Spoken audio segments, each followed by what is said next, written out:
what about hell and what about judgment? Why do we have to have that as part of the gospel? Well, people will say, that, how can that be part of the good news? But you know, Paul actually speaks of Christ coming again to judge the living and the dead as part of what his gospel declares. So we know that Paul, in telling the big gospel story, got to Christ's second coming and got to this issue of final judgment. So, but you say, how can that be good news? Well, it may be difficult for us in our society to think that judgment would be part of the good news, but it's not that way for people in other societies. There are plenty of people who are being persecuted, people who are oppressed because of unjust government, people who are basically suffering under terrible, tragic, unjust structures in society and whatnot, and people and they're crying out for justice. They want God to act. They want God to fix this world.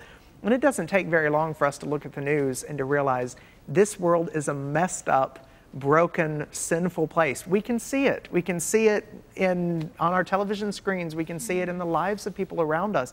And something in us yearns to pray the Lord's Prayer when we say, "Thy kingdom come, thy will be done on earth as it is in heaven." We want God to come and judge. It's built into us. We are longing for justice.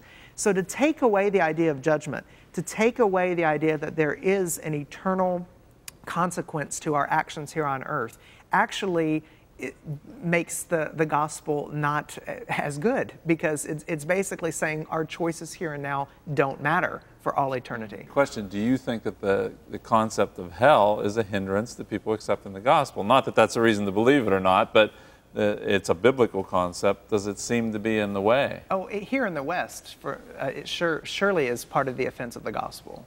In the West it is. But in other parts of the world, the idea of God forgiving, or of Jesus saying, "Turn the other cheek," is more deeply offensive than the idea of God as judge. And there are places in Africa where the idea of God as judge is just accepted by everybody. In fact, everyone knows that's true and wants that to be true. The idea of God, of Jesus saying, "Turn the other cheek, don't take vengeance on your enemy," that is countercultural. So if the gospel is true and it transcends cultures, then we would expect that the gospel would be offensive to different cultures in different ways. At some point, every culture is going to find an offense in the gospel. And this one about hell and about judgment just happens to be the place where it sort of presses in hard on us here in the West.